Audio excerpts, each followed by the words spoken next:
By the way, I tell Al, good morning, and how are you, faithful? Captain Niner coming to you with another Captain and Coffee morning report for March 6th, 2025. And today I'm joined with my co-host, the Aurora Sue. Say hi, babies. Hi, babies. Yeah. This is my 17-year-old little Yorkie girl. Love her. She keeps wanting to jump up today, so she gets to join the show. So let's go ahead and get started today. And there is some both good and bad things, depending on how you look at stuff, for the 49ers. Let's go ahead and bring up the big one here as soon as why is this not gone live yet? What the heck? All my stuff just got logged out. What in the world is going on here? Oh, well, we'll have to figure that out a little bit later then. Anyway, so let's just go ahead and finish this then. All right, so let me go ahead and change it to this one. All right, probably the biggest news of the day: the San Diego Chargers. They'll never be Los Angeles to me. The Chargers have released Big Brother Bosa as of last night. I want to say it was early evening yesterday. So he is free to go anywhere. I know a lot of people want him, and I understand the appeal of why you want him. I'm just thinking at this point, he probably got hurt just when this news was released. He's been hurt so much in the last 3 or 4 years, all that kind of stuff. I just don't want to speak on a guy who is, yes, he's rotational. I understand that you get him on the bench and all that kind of stuff. But I would rather see those snaps go to some of the other guys. Like, why can't we give some of those snaps to an Evan Anderson or a Sam Okawanu or those kind of guys? I'd rather give it to them rather than give it to somebody, like a Joey Bosa, who I'm not saying couldn't have a good game here or there. I'm just saying that he's going to spend part of the season on IR and all that other good stuff. So, I mean, just to me, it's not worth it. I'd rather just get younger. This team has shown right now that with everything going on, they don't want to necessarily get an older guy, and they want to get younger. And so this kind of goes against all of that kind of stuff. Okay, now you went down. Okay, hold on. I'll put you down. Been screaming to get up all morning. All right. So I just don't understand the appeal of someone like him, other than the fact that just, you want to see both Bosa brothers on the same team. And if this had been, 2-3 years ago, okay. But since then, I just don't get it. I mean, he's had, 6 sacks in the last 3 years and all that kind of stuff. So I'm not on the Joey Bosa train at all. All right, then going into a guy I was actually more interested in because he's younger. I didn't realize he's only like 27 years old. Max Crosby has went ahead and re-signed with the Raiders. I guess he just wants to be on a sorry team.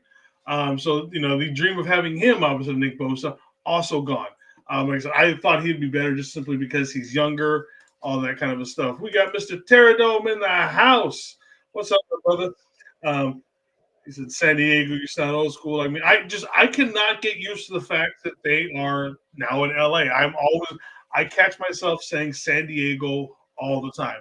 They are forever going to be the San Diego Chargers to me until they move back to San Diego. I think that was one of the stupidest things the NFL did, was moving the Chargers out of San Diego and into LA, because LA can barely hold one team, let alone two.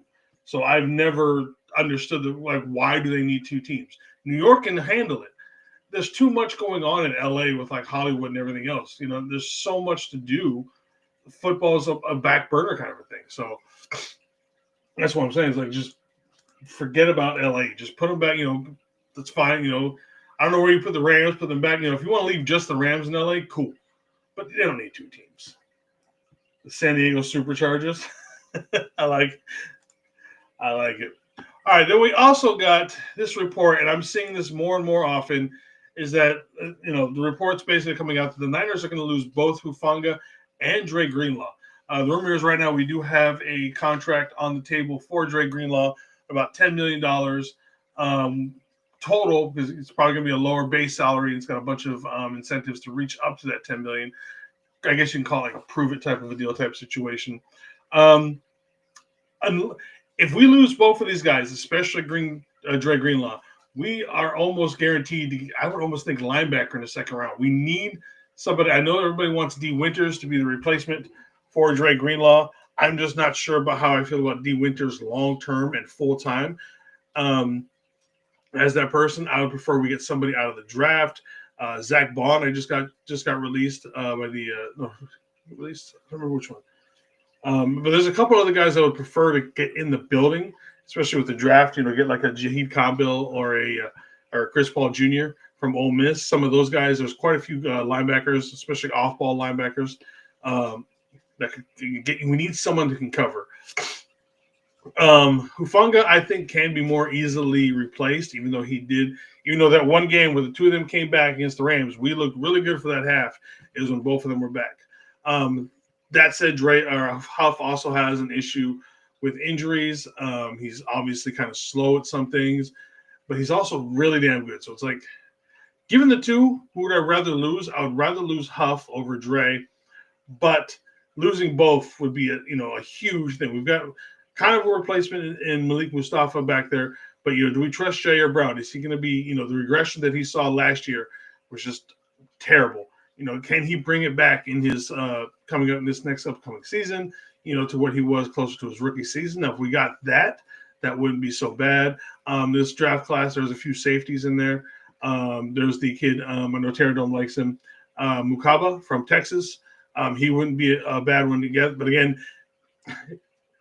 my draft picks for what I thought was, if you looked at my draft boards, what they were a month and a half ago compared to what they are now, completely different because there's so many things changing.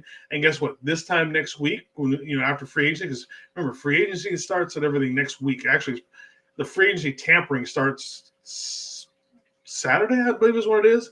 So we're going to start hearing deals Monday morning, Tuesday, Monday morning into Tuesday before it actually starts at 4 p.m.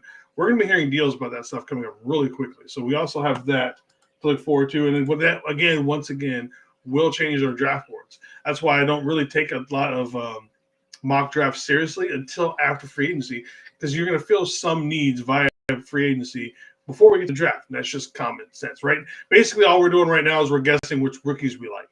It doesn't mean it's necessarily, because if we get Myles Garrett, for example, in the first round, or if we in free agency, we don't necessarily need one of the top tier, defensive linemen. Obviously, you would like to add to the defensive line, but obviously, if we got someone like Myles Garrett, that need goes down a little bit, and the need for replacing a Huff or a Greenlaw or something like that definitely goes up. Obviously, we need a wide receiver now. Obviously Debo's gone. There's the idea that BA is still in the trading block, and honestly, if we trade BA, I'm not against it.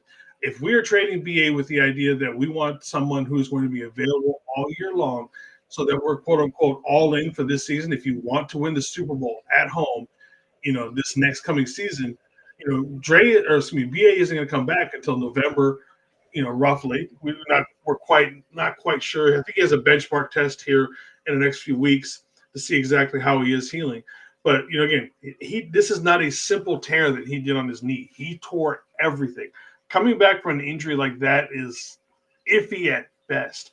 So, who knows if he's going to come back to 100%, if he's even able to come back. If he does come back, great.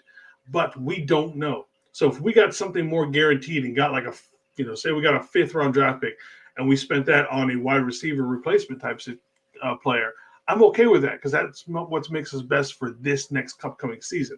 That said, BA is probably not going to be fully back to himself until 2026. So again, if we're going all in next year to win the Super Bowl at home, BA might not be the best answer for that one. All right, everybody, that's all I got today. Or actually, I forgot about this slide.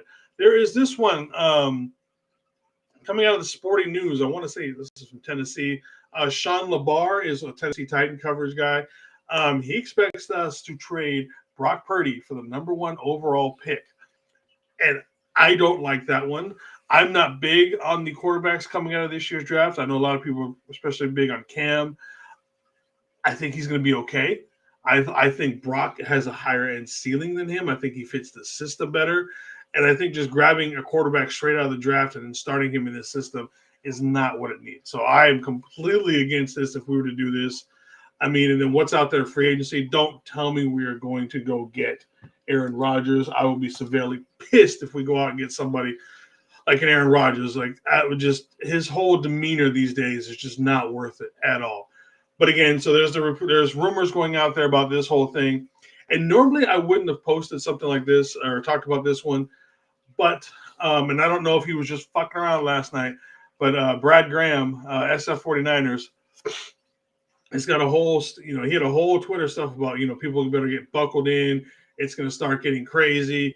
And the only reason why something like, he would be posting stuff like that is either he's just being one hell of a troll, which, I could see Brad being a troll, or he's also heard rumblings of something along this situation to where, we trade Brock for the number one overall pick or some situation like that, and end up getting like, Cam out of the U and all that kind of stuff. So please don't do it because, like I said, I would much rather have Brock here than somewhere else. So, okay, on that aspect, now we're going to go ahead and end it. Thank you, ladies and gentlemen. Thank you for Goat Fuel for being the sponsor of the Captain and Coffee Morning Show. Please use the link in the description of the show. Get you 10% off. Put some money in my pocket. Everybody is happy. I just got the cherry ice ginger ale version in. That's some good stuff right there. I'm not a big fan of watermelon per se, but my wife likes the watermelon one they sent me, so she's been drinking that. I'm still honestly my favorite flavor is still the pineapple cream soda. That is the way to go. But again, like I said, there's a link in the description. Get you 10% off, get some money in my pocket. Everybody's happy. For as far as me today, you'll probably see me this afternoon with Anshul, 49er Media, as we do the 49er Media Captain Show. And then we'll see you guys tomorrow morning on Friday. And then we will also have our weekend review show on Friday as well. All right, faithful. Fa fa ta ta lava. One love.